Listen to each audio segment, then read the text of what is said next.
BBC Urdu کے programme سیربین میں خوش آمدید. ہمارے لندن اسٹوڈیو سے میں ہوں شفیع نقی جامعی.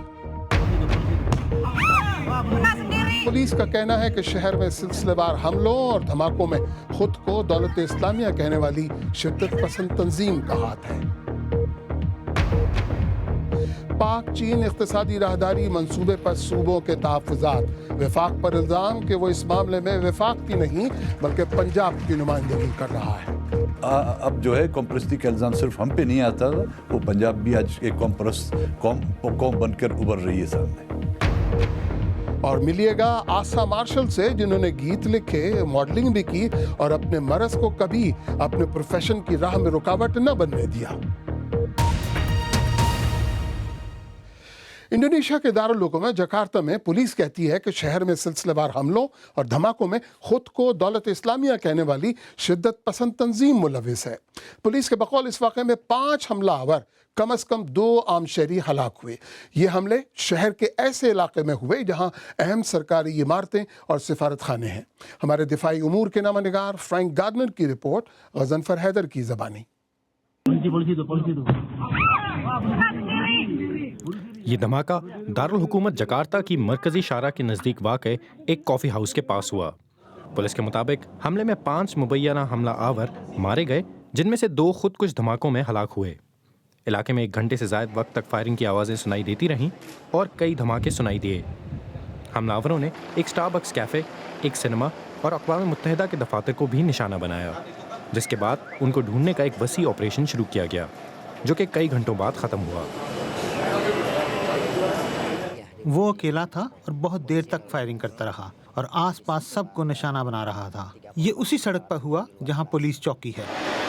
پولیس نے مزید بم دھماکوں کے خدشے کے تحت لوگوں کو گھروں سے باہر نکلنے سے منع کیا. انڈونیشین صدر جوکو وڈوڈو نے اس حملے کی مذمت کی اور عوام کو تحمل سے کام لینے کی تلقین کی. میں لواحقین سے تعزیت کا اظہار کرتا ہوں. ہمیں ان حملوں پر گہرا دکھ ہے. ہم ان تمام پرتشدد کارروائیوں کی مذمت کرتے ہیں جو نہ صرف ملک میں عوام کا سکون تباہ کرتی ہیں بلکہ شدت پسندی کا بیج بھی بوتی ہیں.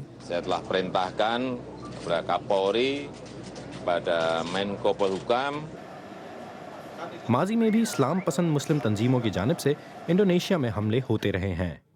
2002 میں بالی میں ایک نائٹ کلب پر بم حملہ ہوا جس کے نتیجے میں 200 سے زائد افراد ہلاک ہوئے. بالی میں ہی 2005 میں ایک ریسٹورانٹ حملے میں 23 افراد مارے گئے، جبکہ جکارتہ میں سن 2009 میں میریٹ اور رٹز ہوٹل پہ ہونے والے حملوں میں 7 افراد ہلاک ہوئے. انڈونیشین پولیس نئے سال کی آمد کے بعد نام نہاد تنظیم دولت اسلامیہ کی طرف سے دی جانے والی دھمکیوں کے بعد ہائی الرٹ پہ تھی، لیکن پولیس کا ان حملوں کے بارے میں کہنا ہے کہ اس بارے میں ابھی کچھ کہنا قبل از وقت ہوگا. Ghazanfar Haider, BBC news. اور اب کچھ دیگر خبروں پر ایک نظر. ترک میڈیا کا کہنا ہے کہ جنوب مشرقی صوبے دیار بکر میں پولیس ہیڈ کوارٹر پر ہونے والے بم حملے میں کم از کم 5 افراد ہلاک اور 36 زخمی ہوئے. حکام نے اس حملے کا الزام کردستان کی ورکرز پارٹی PKK کے جنگجوؤں پر عائد کیا ہے. عالمی ادارہ صحت نے لائبیریا کو بھی ایبولا کی وبا سے پاک قرار دے دیا ہے. اس طرح دنیا میں اس خطرناک وبائی مرض کا خاتمہ ہو گیا ہے. خیال رہے کہ گنی اور سیئرا لیون میں اس وبا کے خاتمے کا اعلان گزشتہ سال کر دیا گیا تھا. معروف برطانوی اداکار ایلن رکمن 69 سال کی عمر میں انتقال کر گئے. ایلن رکمن نے ڈائی ہارڈ، ہیری پوٹر اور رابن ہوڈ جیسی فلموں سے شہرت حاصل کی. انہیں کافی عرصے سے کینسر کا مرض لاحق تھا. چین کے تعاون سے $46 ارب کے پاک چین راہداری منصوبے پر صوبے کو تحفظات ہیں، بلکہ کئی صوبوں کو تحفظات ہیں. حکمراں مسلم لیگ نون اختلافات دور کرنے کی سر توڑ کوشش کر رہی ہے، لیکن خیبر پختونخوا کی حکومت اور بلوچستان کی قوم پرست جماعتیں سڑکوں کی تعمیر کے ساتھ اپنے صوبوں میں صنعتی پروجیکٹ شروع کرنے کا مطالبہ بھی کر رہی ہیں. کیا واقعی حکومت ان مطالبات کو پورا کر پائے گی؟ پشاور سے نامہ نگار رفعت اللہ اورکزئی کی رپورٹ. پاکستانی سیاست میں آج کل پاک چین اقتصادی راہداری کی منصوبے پر کل جماعتی کانفرنسوں کا سیزن ہے. خیبر پختونخوا اور بلوچستان کی سیاسی جماعتوں نے اس منصوبے پر تحفظات کے باعث کچھ عرصہ سے اپنی توپوں کا رخ مرکز کی جانب کیا ہوا ہے. وفاقی حکومت جو ایک قسم کی نیشنل کنسنسس بن رہی ہیں، جس طرح تینوں صوبوں کی محروم لوگ خود پنجاب سے بھی اس کے لیے آوازیں اٹھ رہی ہیں، تو میرا نہیں خیال کہ وہ اس کو اگنور کر سکیں گے، اور اگر اس کو اگنور کریں گے تو اس کے فیڈریشن کے لیے بڑے خطرناک نتائج ہوئیں گے۔ صوبائی حکومت اور سیاسی جماعتوں کا موقف ہے کہ جب تک مرکز گزشتہ برس مئی میں ہونے والے کل جماعتی کانفرنس کے فیصلوں پر عمل درآمد کو یقینی نہیں بناتی، اس وقت تک وہ چین سے نہیں بیٹھیں گے۔ پاک چین اقتصادی راہداری کے خلاف سیاسی جماعتوں کی طرف سے جاری احتجاج سے بظاہر ایسا لگتا ہے کہ اب اس منصوبے کی حیثیت متنازع بنتی جا رہی ہے، تاہم اکثر لوگوں کا خیال ہے کہ اگر وفاقی حکومت نے اس مسئلے کو فوری طور پر حل نہیں کیا تو اس سے صوبوں میں پہلے سے موجود نفرت کے جذبات میں مزید اضافہ ہو سکتا ہے۔ خیبر پختونخوا میں سول سوسائٹی کی تنظیمیں بھی صوبائی حکومت اور سیاسی جماعتوں کے شانہ بشانہ کڑی نظر آتی ہیں۔ 359.4 ارب روپے میں سے مغربی روٹ، فاٹا، بلوچستان، گوادر کے علاوہ اور اندرون سندھ اور گلگت بلتستان کو 1 روپیہ نہیں۔ یہ سارا پھر اسی طرح ہے، 80.4% پنجاب کے لیے اور باقی پنجاب کو گوادر اور کراکرم سے ملانے کے لیے ہے۔ تاہم وفاقی حکومت کا موقف ہے کہ بعض عناصر پاک چین راہداری منصوبے کو بے وجہ متنازع بنا کر ملک و قوم کے لیے مشکلات پیدا کر رہی ہیں۔ کسی قسم کی غیر شفافیت چائنا پاکستان اکنامک کوریڈور میں نہیں ہے۔ 46 ارب ڈالر ان بہت سارے پروجیکٹس کا مجموعہ ہے جن میں سے تقریباً 35 ارب ڈالر سے زیادہ توانائی کے شعبے میں پرائیویٹ سیکٹر کے اندر لگ رہے ہیں۔ مرکز اور صوبوں کے نمائندے راہداری منصوبے پر کئی اجلاس منعقد کر چکے ہیں، تاہم ابھی تک اتفاق رائے حاصل نہیں کیا جا سکا ہے۔ کئی لوگ اسے سیاستدانوں کی افہام و تفہیم کے ذریعے سے مسائل کے حل جیسی صلاحیت کا کڑا امتحان قرار دے رہے ہیں۔ رفعت اللہ اورگزئی، BBC نیوز، پشاور۔ اقتصادی راہداری کے منصوبوں کی جزیات پر سب سے بڑا اعتراض خود بلوچستان کو ہے۔ بلوچستان نیشنل پارٹی کے سربراہ سابق وزیر اعلیٰ سردار اختر جان مینگل نے ہارون رشید کو اپنا موقف یوں بتایا۔ بلوچستان کی تمام پارٹیاں جو پہلے اقتدار میں تھیں یا اب اقتدار سے باہر ہیں، وہ اس بات پہ متفق ہیں کہ آنرشپ جو ہے بلوچستان کی ہونی چاہیے۔ اس وقت جو ہم دیکھ رہے ہیں کہ اس سی پیک کے نقشے میں جو روڈ میپ ہمیں دیا جا رہا ہے، بلوچستان میں کچھ نہیں ہے۔ آپ نے اس کل جماعتی کانفرنس میں یہ کہا کہ بلوچوں کو اقلیت میں تبدیل ہونے سے روکنے کی خاطر اور ان کو وسائل پر حق دینے کے لیے قانون سازی کی جائے، تو اس کے لیے آپ کی اپنی جماعت نے کیا کیا ہے؟ اسمبلیوں میں نمائندگی ان کی ہے، بلوچستان میں بھی ہے اور مرکز میں بھی ہے۔ ہم اس میں ریزولوشن لا چکے ہیں کہ آنرشپ جو ہے اس کی پورٹ کی، نہ کہ صرف پورٹ بلکہ سائل و وسائل کا اختیار جو ہے وہ صوبوں کو دیا جائے۔ لیکن بدقسمتی یہاں پہ صوبائی اسمبلیوں کی قراردادوں کی کچھ اہمیت ہے ہی نہیں، جہاں پر قومی اسمبلی کے سینٹ میں لائی جانے والی قراردادوں کی کچھ اہمیت نہیں، تو ہم صوبے اور وہ بالخصوص بلوچستان کے صوبے کی کیا اہمیت ہوگی آپ خود سمجھتے ہیں۔ حکومت کا کہنا ہے کہ یہ چین راہداری کا جو منصوبہ ہے اس میں 7 ارب ڈالر جو ہیں وہ بلوچستان میں خرچ کیے جائیں گے سڑکوں پر، تو بننے دے سڑکیں بنیں گی تو باقی چیزیں بھی خود بخود آ جائیں گی۔ بالکل، لیکن سڑکیں کس کے لیے بنائیں گے آپ؟ وہاں پر بسنے والے لوگوں کے لیے نا۔ وہ لوگ تب زندہ رہ سکتے ہیں جب ان کو پانی ملے۔ گوادر کے لوگ پانی کے لیے محتاج ہیں، پہلے ان کو تو پانی دیا جاتا۔ آج کے دن بھی گوادر میں ایک پانی کا ٹینکر جو ہے 11 سے 12 ہزار روپے میں بک رہا ہے۔ اسلام آباد یا ملک کے بڑے شہروں میں جب ڈکیتیاں ہوتی ہیں نا تو بینک لوٹے جاتے ہیں، تجوریاں توڑی جاتی ہیں۔ گوادر میں اب جو چوریاں ہوتی ہیں وہ پانی کی چوریاں ہوتی ہیں، کسی کے گھر سے جو ہے 5 گیلن پانی چوری ہو جاتا ہے۔ ایک تاثر یہ ہے کہ یہ آپ کی جماعت اور اسٹیبلشمنٹ کے درمیان ایک پرانا میچ چل رہا ہے اور اس میں عام بلوچ جو ہے وہ پس رہا ہے، یہ کس حد تک اب بھی درست ہے آپ سمجھتے ہیں؟ اسٹیبلشمنٹ اپنے رویے میں تبدیلی لائے، رویے میں تبدیلی اس کو لانی ہوگی۔ ہم تو ان سے کچھ نہیں مانگ رہے، ہم اپنی سرزمین پہ بیٹھے ہوئے اپنی سرزمین کی ملکیت چاہتے ہیں کہ ہمیں اس سرزمین کا مالک تسلیم کیا جائے۔ اس راہداری کو بھی آپ نے، کچھ لوگ یہ الزام لگاتے ہیں کہ ایک سیاسی مسئلہ بنا دیا ہے، ایک سیاسی نعرہ بنا دیا ہے اور صرف قوم پرست سیاست کو بڑھاوا دینے کے لیے آپ اس کو استعمال کر رہے ہیں۔ اب قوم پرست صرف ہم نہیں رہے،